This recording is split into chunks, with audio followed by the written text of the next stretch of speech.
In this video, I'll help you understand what the nervous system is, what the basic parts are, and how our nervous system really gives us the ability to see and smell and experience the world.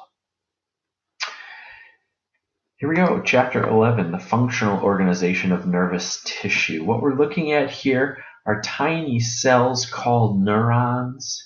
They are the functional cells of the nervous system, and everything that you feel and your ability to taste and to hear things and to think and to imagine and to remember, all of those things are the result of electricity flowing across from one of these neurons to another. The components of the nervous system, of course, include the brain, the spinal cord, nerves, and sensory receptors. These are the parts of our body that are designed to detect things coming in from the outside. Rods and cones, for example, in the eye, they are sensory receptors that detect light. Why? Why can't we just let light pour in through some hole in the front of our head? Well, it sounds silly, but of course it's because our brain doesn't understand light. You could shine light onto someone's brain if they're having brain surgery, and it wouldn't cause them to see anything. The brain is not sensitive to light. The brain is only sensitive to these electrical signals. And the electrical signals are originated here in the sensory receptors. Another example, of course, would be taste cells on our tongue. If we put a piece of chocolate or candy in our mouth, we get a sensation of that sweet and chocolatey flavor. But if I sprinkled cocoa powder onto a patient's brain during brain surgery, they wouldn't taste chocolate. The brain isn't sensitive to chocolate. So we have to have sensory receptors for all of our senses. Hearing and touch and pain and the sense of being full or anything, any of our senses ultimately arise from these sensory receptors.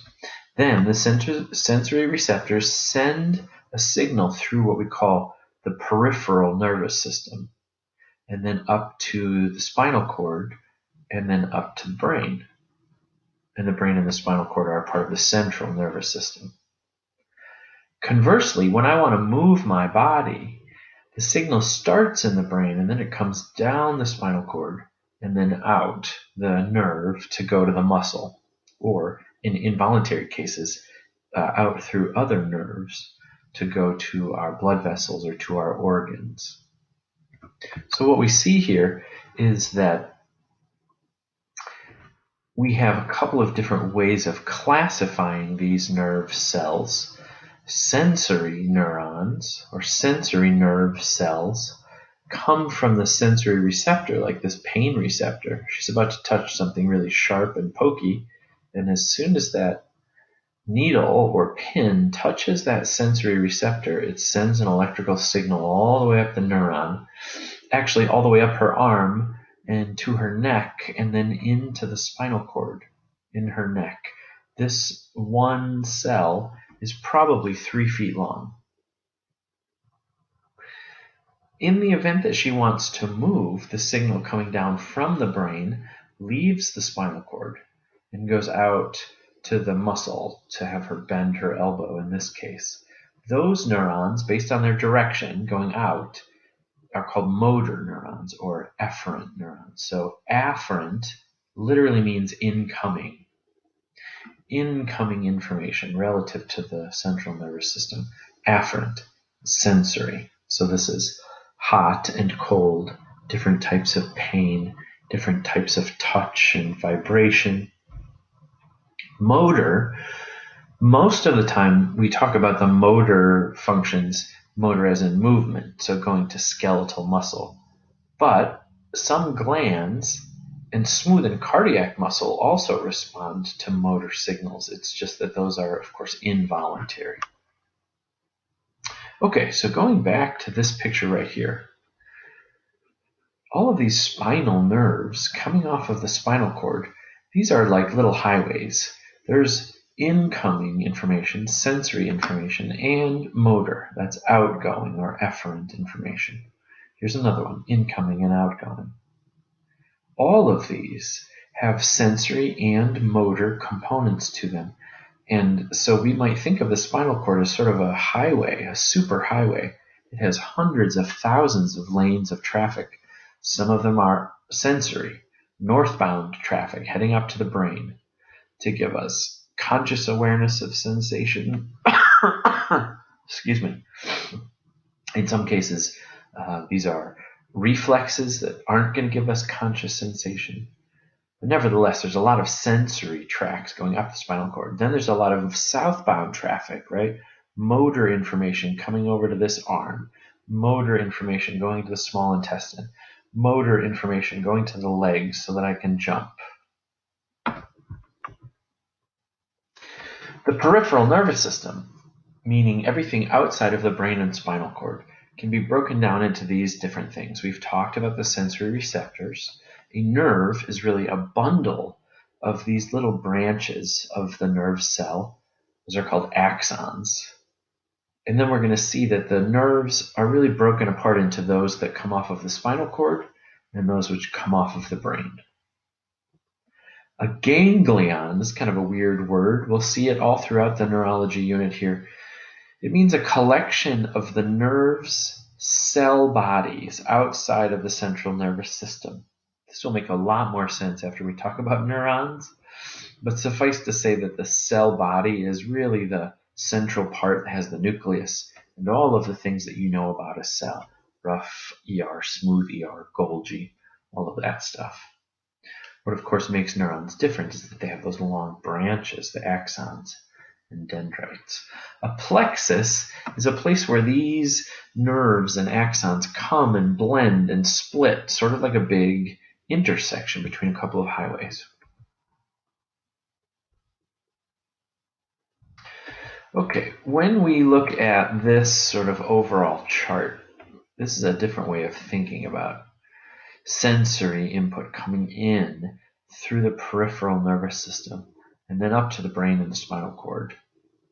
And then based on this stimulus, what we see or what we hear or smell, then we can decide, and in some cases, our body decides for us what we're going to do. This branch is what we decide.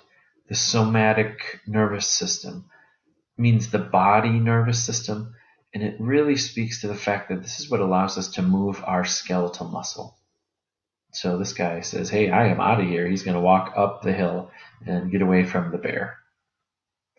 But at the same time, having seen the bear and perceived a threat, there are going to be all kinds of involuntary responses too. And that's what this part is.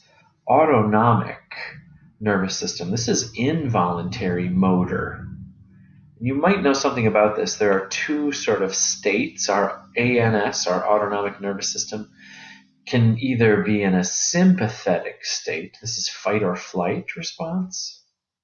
Or a parasympathetic state. This is rest and digest. So here's how it works. Based on stimulation, my ANS might put me into a fight or flight response. It's going to speed up my heart. It's going to shut down digestion. Maybe I'll break out into a cold sweat. I'll feel a burst of adrenaline and energy. I don't mean for any of that to happen, and as a matter of fact, I can't control it.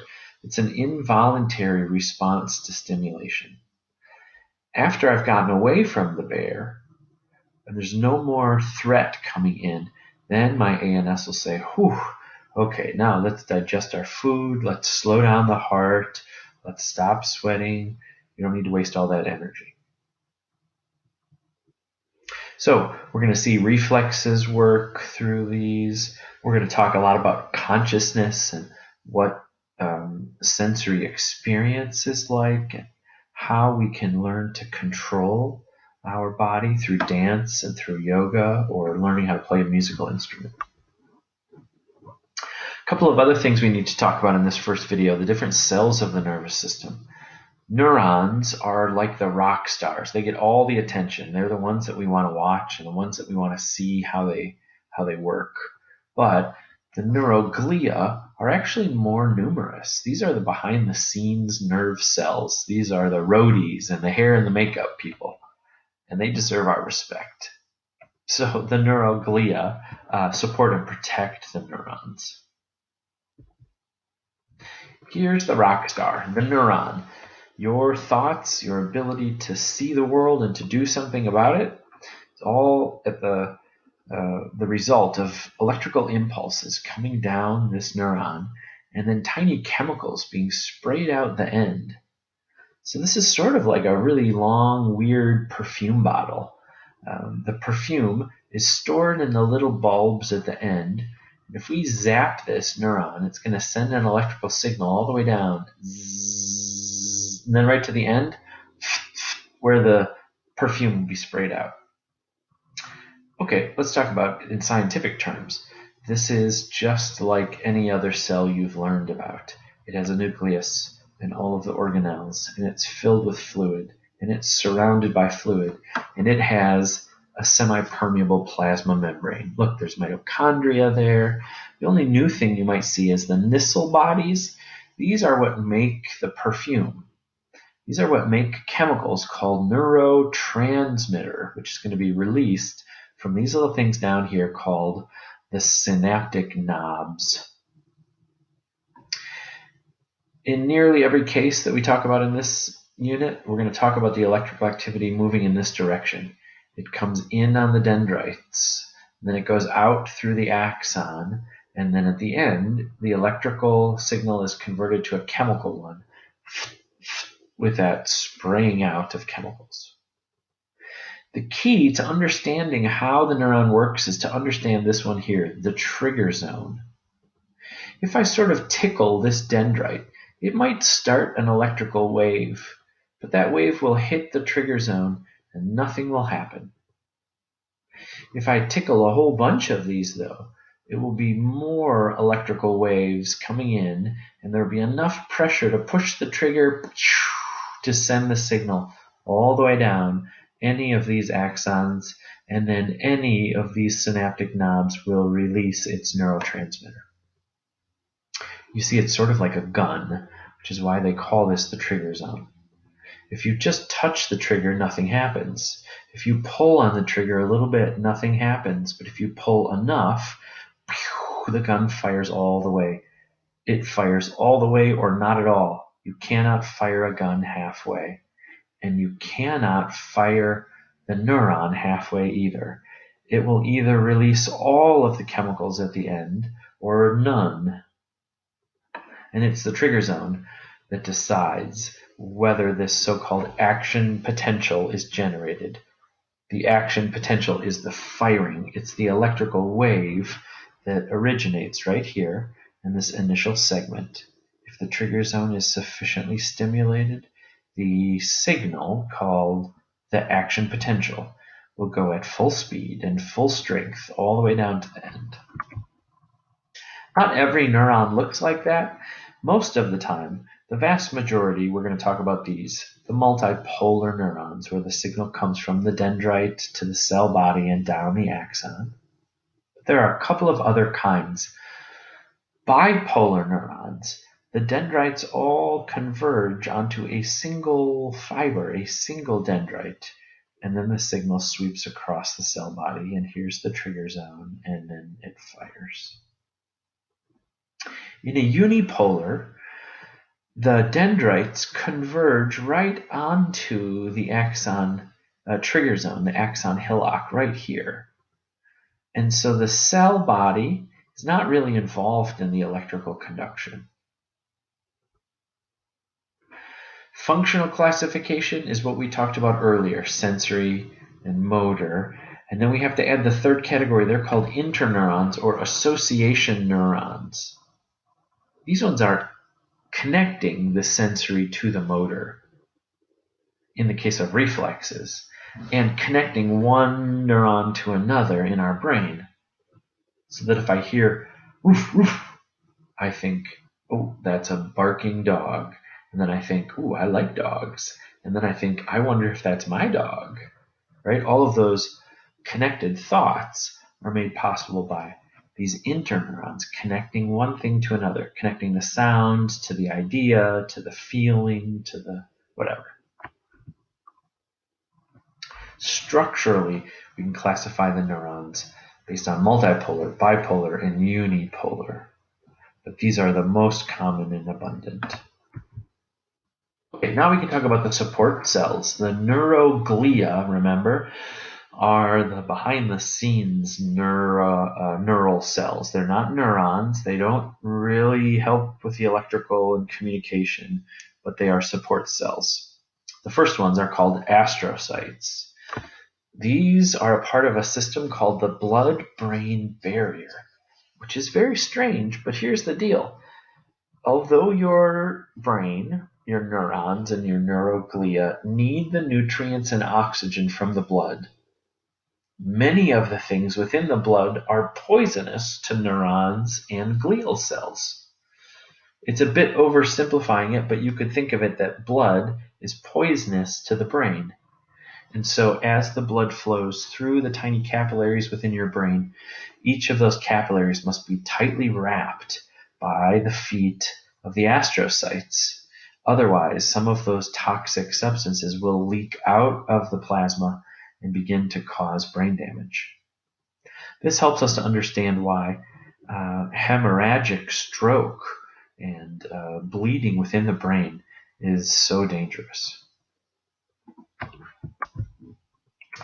The ependymal cells, these are other neuroglia. They produce and circulate the fluid that surrounds our central nervous system. It's called cerebrospinal fluid, the brain spinal cord fluid.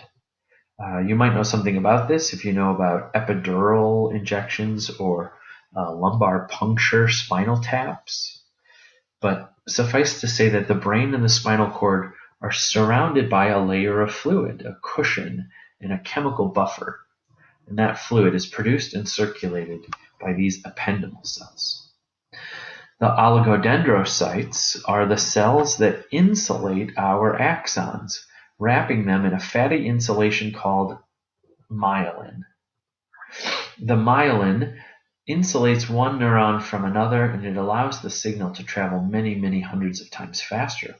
So in diseases like multiple sclerosis and ALS or Lou Gehrig's disease, we see damage to the myelin, which can really change one's ability to sense their body or to see or to move their body or to think.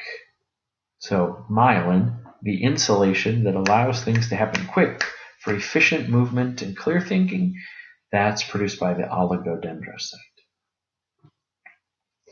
Last but not least, the microglia, specialized macrophages. Remember, macrophages eat diseased cells or damaged cells or germs. And so these ones are really weird, squid-like cells crawling around inside of my brain right now to keep it germ-free and hopefully clear up some of those toxins. There's only two types of neuroglia in the peripheral nervous system, and we can see them right here. They're called satellite cells. And they surround the neuron cell body like a satellite circling the Earth. And then the Schwann cells, these ones make myelin just like the oligodendrocytes. Whoops, right here, oligodendrocytes. However, the oligodendrocytes are only in the central nervous system. They're only in the brain and spinal cord. And if you look closely, they have many feet, so they are capable of myelinating small sections of many different axons. Whereas the Schwann cells they're much smaller, like these little tortillas wrapped around the axon. So one Schwann cell myelinates only a tiny section of one axon. Here's the other big difference. Schwann cells can help a peripheral neuron to heal. Oligodendrocytes cannot. And so spinal cord injuries and brain injuries tend to be permanent, whereas peripheral neuropathies, like a crushing injury or having a laceration, these neuropathies typically do heal because of the Schwann cells. Okay, when I come back in the next video, we'll start to look at how the signal is carried and the difference between myelinated and unmyelinated axons.